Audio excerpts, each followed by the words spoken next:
If I could persuade you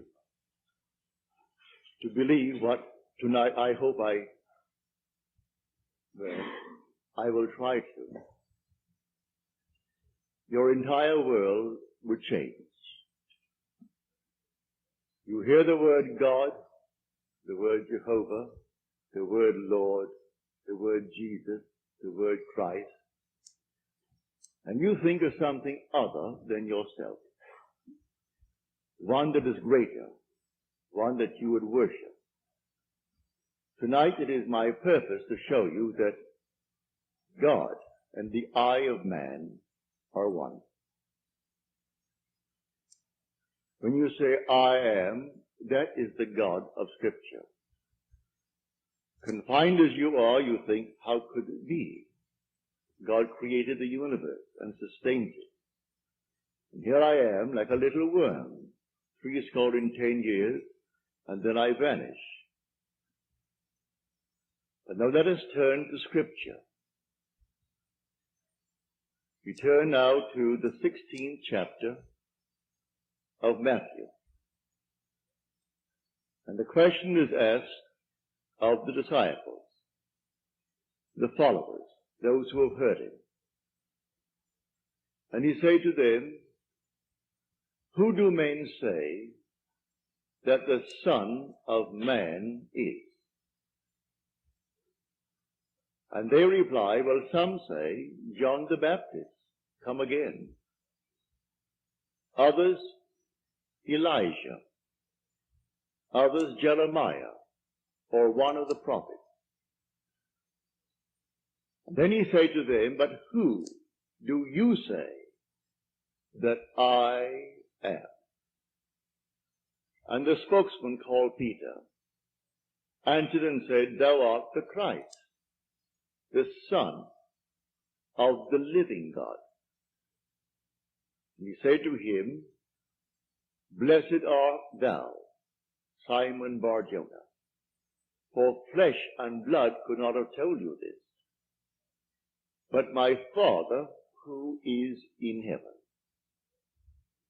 So here he equates the Son of Man with the eye of man, not the organ that sees or through which you see, but your sense of awareness, that I amness, when you are aware of being, your consciousness, your human imagination. So he equates the two, the Son of Man spoken of in the Old Testament and brought forward into the New is nothing more than the eye of man. And he calls it the Christ, and defines Christ as the Son of God. Now we find Christ being defined in the New Testament as the power of God and the wisdom of God. So the eye of man is the power of God and the wisdom of God. If man does not know it, well, then he will not exercise that power. He will not exercise that wisdom. So tonight I am trying to persuade you that when you say I, before you say anything, that is the power and the wisdom of God. You can't separate the power of God and the wisdom of God from God.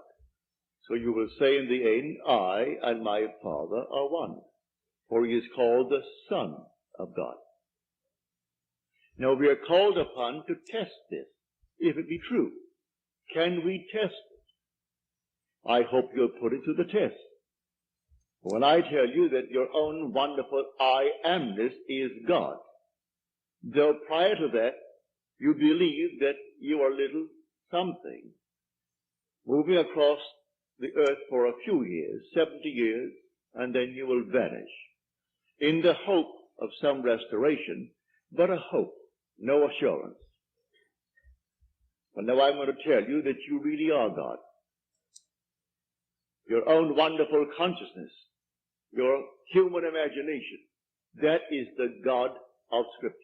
And there is no other God. Imprisoned as you are in these bodies of flesh, you did it for a purpose. Now let us see what it tells us about this Son of Man that is now equated with the eye of man. No one has ever ascended into heaven but he who descended from heaven, the Son of Man. You'll read that in the 3rd chapter, the 13th verse of John.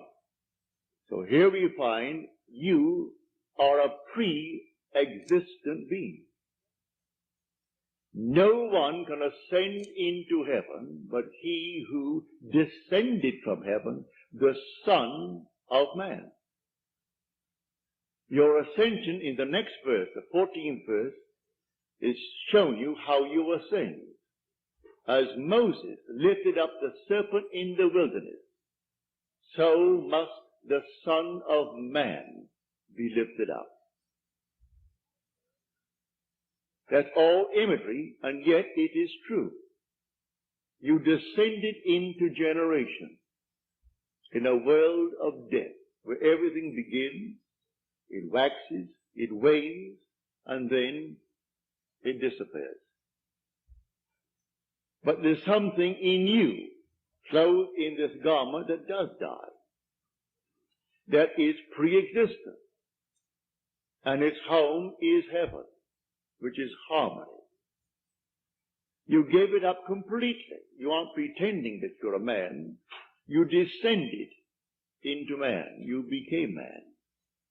With all the weaknesses, all the limitations, all the restrictions of man, to experience this world of death and decay. There will come a moment in time that you will ascend from this restriction, taking with you the experience that is yours because of this restriction. And you will ascend in the same manner that Moses lifted up the serpent in the wilderness. That was an adumbration. That was a foreshadowing. You will rise from the base of your spine, up your spine into your own skull, for heaven is within you. And you will rise like a fiery serpent, without any loss of identity. The form you wear, I hesitate to describe it. I will tell you that your face is human, your hands are human, your voice is human, but do not ask me to describe the body that you wear. It's infinite power, infinite wisdom, and yet it is a form. You are that fiery being that descended, not because of anything that was wrong when you descended. The fall is not because of any mistake on our part. It's a predetermined plan to come down into the world of death and decay and overcome it. If coming down, wearing these garments, we knew who we were, pretending that we were men, we could not accomplish it. Any more than an actor on the stage, pretending that he is Hamlet, can actually play that part. He has to actually assume it, but even then it is still with a little something in his mind. He knows he is the great actor who tonight will go home to his lovely home, and he'll take off the garment and hang it up once more, and tomorrow he'll replay the play. You don't do that in this play of God. You don't take off the garment. You wear it for your 70, and if by strength, your 80, or maybe even longer, or shorter. But the eye of man is the God of Scripture. Put it to the test. Let me now, first of all, before we go into the testing of it, make clear what I said on the last lecture night, Friday night, prompted by a question that was asked here. For I had said in the previous lecture that there are ranks in heaven as they are on earth, for this is only a copy. Everything here is a shadow. It's a copy of the eternal realities. Believe me that when you say I, before you say I am John, I am Bill, I am this, I am that, I am the other, you are declaring yourself to be. And that sense of being is God. That's God. Now what are you going to put on it? All things are possible to God. All things. You could say now, as you're seated here, after first affirming that I am, you could then assume that I am, and you name exactly what you want to be. If you believe what I tell you about your own I amness, and remain faithful to what you have assumed, that assumption will harden into fact. When you pray in the true sense of the word, you do not pray to any external God. Everything he creates from within himself. And this pattern, the individual awakens within himself. And who does it? The I of man. And that is God. Now tonight you can test it, as you are called upon to test it. Test yourselves and see. Do you not realize that Jesus Christ is in you? Unless, of course, you fail to meet the test. Examine yourselves to see whether you are holding to the faith. What faith? To have someone tell me that I am a Christian, or I'm a Jew, or a Mohammedan, and holding to that faith that they talk about? No. The faith that I'm talking about tonight. That your own wonderful I amness is God. Test it to see if you're holding to that faith. If you're holding to that faith, and all things are possible to God, you should be able to prove it in the testing. Having convinced myself through experience, I have come to the conclusion that because I am aware that I am, that is God. For if by him all things are made, and without him is not anything made that is made, and I start from scratch, only imagining a state, and then I boldly assume that it is real, that I am actually experiencing that state now. And then in the not distant future, that state crystallizes in my world. Well, then I have found God. I have found the source of the phenomena of life. My only concern then is to share it with others and tell them, for they're all one. We are one. No one is greater than the other, not fundamentally. In his claims of what he is in the world of Caesar, he has more money, or he has so-and-so and so-and-so, but basically the same creative power in the man tonight behind bars serving life is the same creative power of the one who sentenced him to life. It's the same being. There is only one God. Hear, O Israel, the Lord, our God, the Lord is one. And the word translated, the Lord, is Yod He Vav He. Properly translated is I am. When you go unto the people of Israel, and they ask you, what is his name? And you claim that the God of Abraham, and the God of Jacob, and the God of Isaac sent you. You say unto them, I am has sent me. That's my name forever. And by this name I shall be known throughout all generations. But man finds it difficult keeping the tense. And so he speaks of thou art, or he is. And he never actually comes down to the fundamental and knows that I am.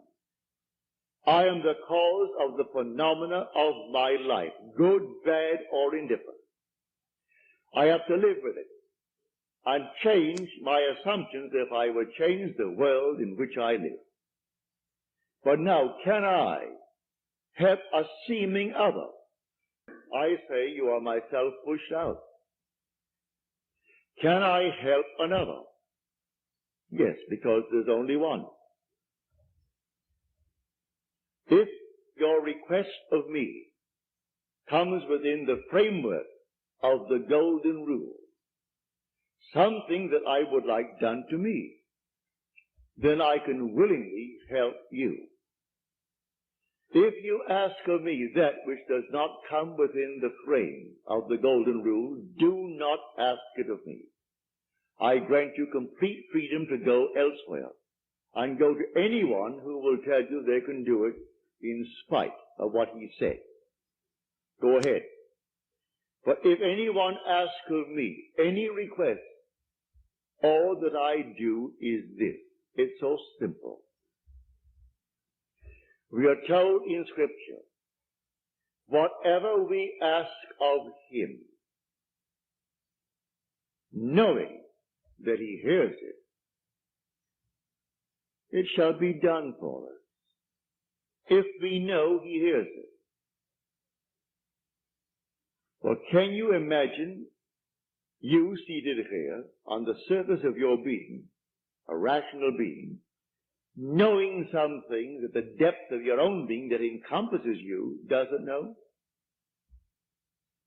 So you know, and you think, well, he doesn't know. Well, read that in the story of Ezekiel. You'll read it in the 38th chapter. And these are the elders of Israel that went into the dark room. And they are carving on the walls all gruesome things. And they said within themselves, the Lord does not see us. And the Lord is speaking to his prophet Ezekiel. And he said, the elders of Israel say that I do not see them. And watch what they're doing. Making all these abominable things within the great cavern. They will all reap them. Because I see everything that the elders of Israel see. But they think because it's dark and it's a cavern, no one knows what he's doing. That God doesn't know it. I've said time and again, there is no fiction in this world. When you pray, go within and close the door of the senses. Deny all that seems so obvious. And your Father who is within will reward you openly. But commune with self, for you and the Father are one. So you commune with self. And what does he tell you? Exactly what was asked of you. He heard it, and he has all the ways and means that you on the surface of your being know not of. He will do it. You can ask anything of one if it comes within the framework of his code of ethics. Don't ask anyone who knows how to pray something that does not come within his golden rule.